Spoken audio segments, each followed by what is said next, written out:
Hello guys. आप सभी का स्वागत है हायर मैथमेटिक्स में। आज हमारे पास चैप्टर सेकंड का फोर्थ सेक्शन है। ठीक है। और ये जो भी अपनी थ्योरी है वो क्रीजिंग से ली गई है। और फंक्शन एनालिसिस के इस चैप्टर में जो हम कवर करने वाले हैं वो है सबसे इम्पोर्टेंट, वेरी इंपॉर्टेंट लेमा है। ये लीनियर कॉम्बिनेशन से रिलेटेड है। उसके बाद completeness property, closeness property and fourth is equivalence norm. Fourth is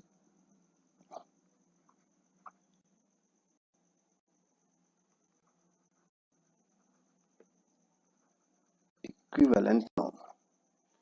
in चार टॉपिक को हम कवर करेंगे और इन चारों टॉपिक में हम ये देखेंगे कि कौन से क्वेश्चन यहाँ से बन सकते हैं पूछने वाले इंटरव्यू के दौरान। और मतलब सभी प्रकार के जो भी इंपॉर्टेंट क्वेश्चन इस थ्योरी से बनते हैं वो हम देखेंगे। तो हम शुरू करते हैं इस लेमा से।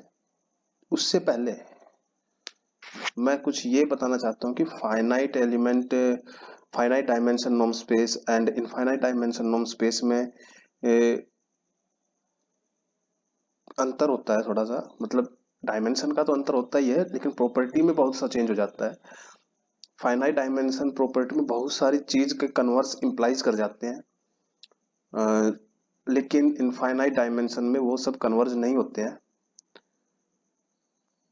एग्जाम्पल देखते हैं पहले तो फाइनाइट डायमेंशन स्पेस के एग्जाम्पल। वहां से ही शुरू करते हैं, ये सही रहेगा।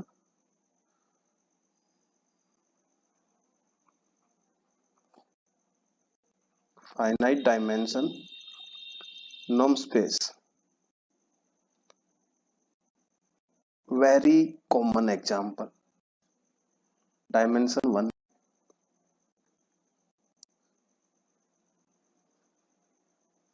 इसका dimension n. Second is set of all imaginary number over R, dimension two. ये कुछ फाइनाइट डायमेंशन स्पेस है, नॉर्म स्पेस है। इसके अलावा अब infinite dimension norm space.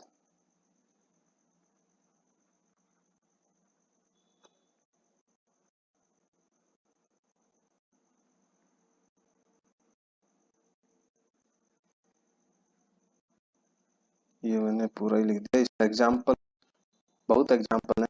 L infinity, l p, where p is strictly less than infinity greater than equal to one, C at a comma b at a comma b. Example है।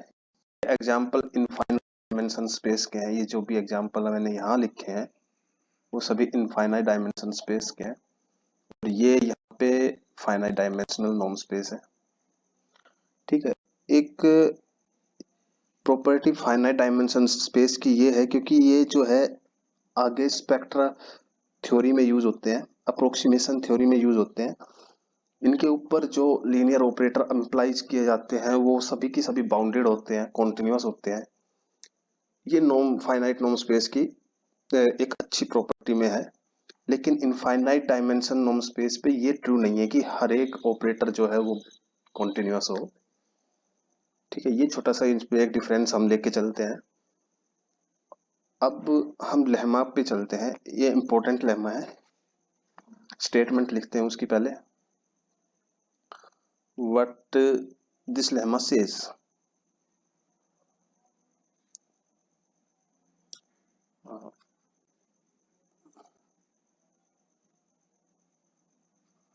Lemma, अगर हमारे पास n linearly independent, if we have n linearly independent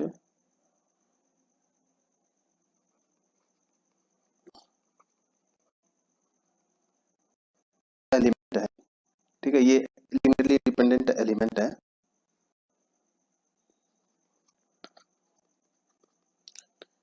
set. Okay, उसके बाद जो ये linearly independent vector है, तो एक नंबर ऐसा एग्जिस्ट करेगा c greater than 0, then there exists a number c greater than 0 such that for every choice of scalar, for every choice of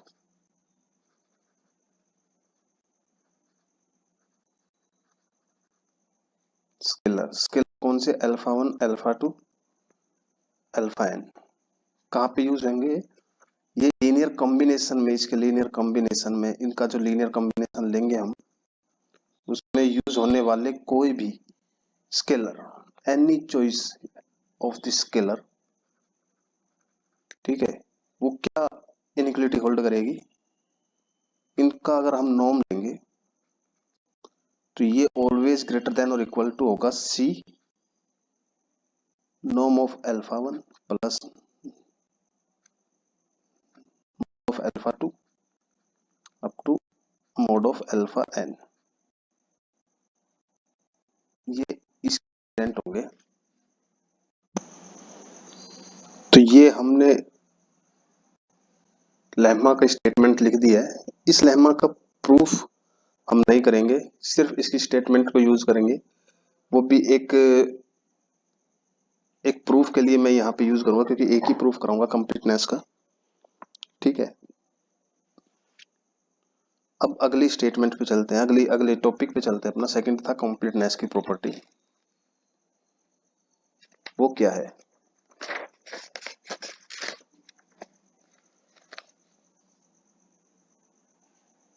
every finite dimensional subspace, property ये है, theorem है, एक theorem कहेंगे इसको, theorem है ये,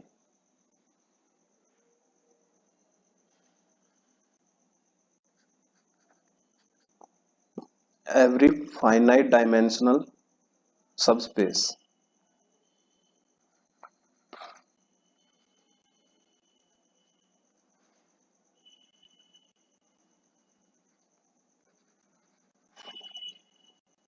every finite dimensional subspace of y of x x is a norm space is complete।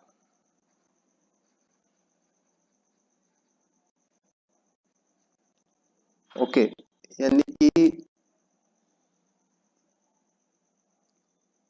क्या हम यहां से ये कह सकते हैं कि एवरी फाइनाइट डायमेंशनल नो स्पेस x इज कंप्लीट, क्योंकि ये खुद का सबस्पेस होता ही है, तो यहां से हम ये भी कह सकते हैं, ठीक है। इसका एक प्रूफ का रफ आइडिया मैं यहां पे लिखता हूं,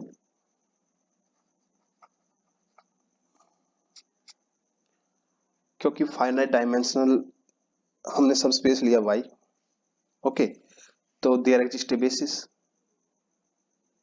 y is finite dimensional subspace implies there exists a basis,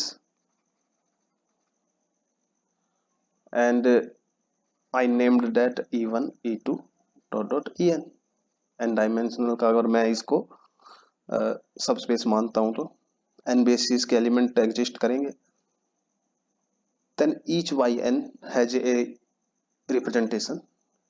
if we take a sequence ym, then we can write ym as small ym as alpha 1 m e1 dot alpha n m en, okay, क्योंकि finite dimensional है तो हर एक sequence को इस तरह से हम represent कर सकते हैं।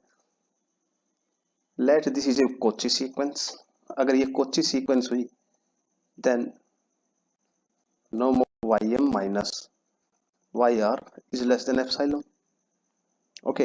लेकिन ये है क्या, this is equal to norm of summation j star to n 1 to n alpha j to the power m minus alpha j to the power r। Power नहीं है ये मतलब mth सीक्वेंस, मतलब ये जो वाई एम जो sequence थी उसके लिए हमने जैसे यहाँ पे डिनोट की थी, तो ये वाई आर की टर्म है, वाई आर के लिए जो कोफिशिएंट यूज हो रहे हैं वो है, ये वाई एम के लिए जो कोफिशिएंट है वो है यहाँ पे e j norm is less than epsilon. Okay, now use that lemma.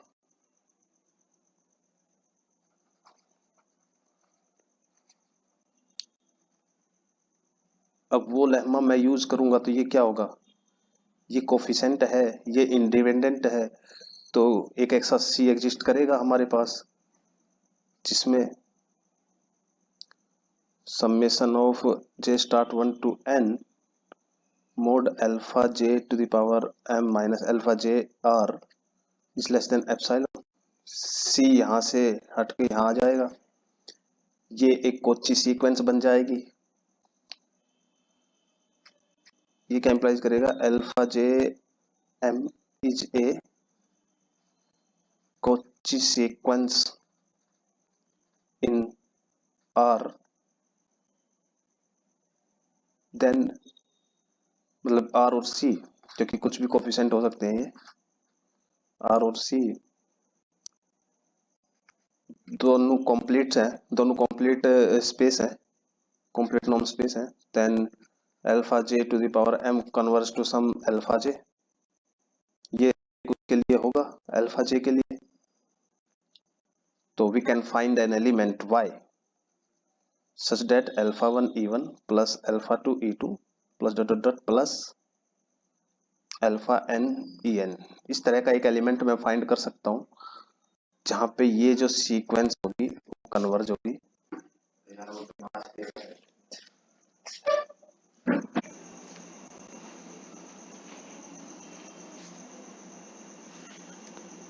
तो हमारे पास काउंटर एग्जांपल है इसका।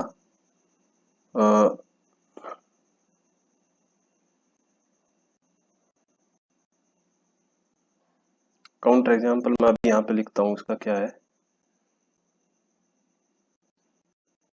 सी ए पी स्पेस है एक्स, वाई लेता हूँ मैं p of x set of all polynomial with respect to subnorm,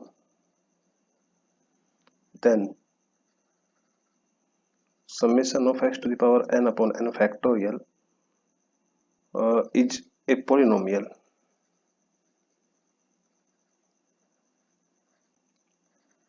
for n belong to natural number, but as n tends to infinity summation x to the power n upon n factorial goes to e to the power x which is not belong to p of x। तो ये complete नहीं है, infinite dimension है लेकिन complete नहीं है। तो इस तरह से हमें एक काउंटर एग्जांपल मिल गया है।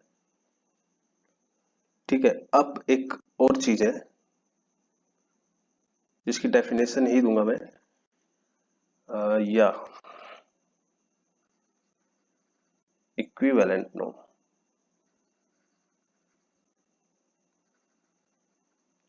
Two norm are said to be equivalent if we have norm 1 and norm 2। ये दो कोई रैंडम नॉर्म है, if they are equivalent, if they are equivalent then there exist two positive number such that a norm of 1 less than equal to norm of 2 less than equal to b norm of 1। इस तरह की condition hold करेगा अगर ये दोनों equivalent है। तो finite dimensional space का क्या प्रभाव पड़ता है इस पर, what is the effect of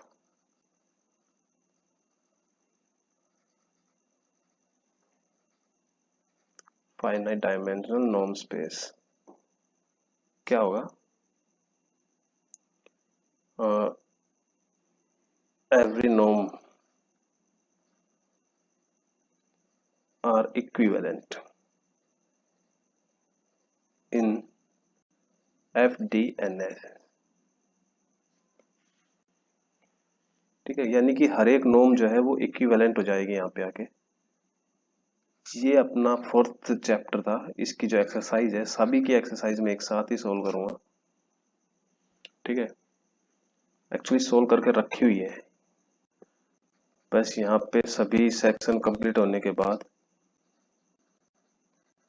मैं अपलोड कर दूंगा।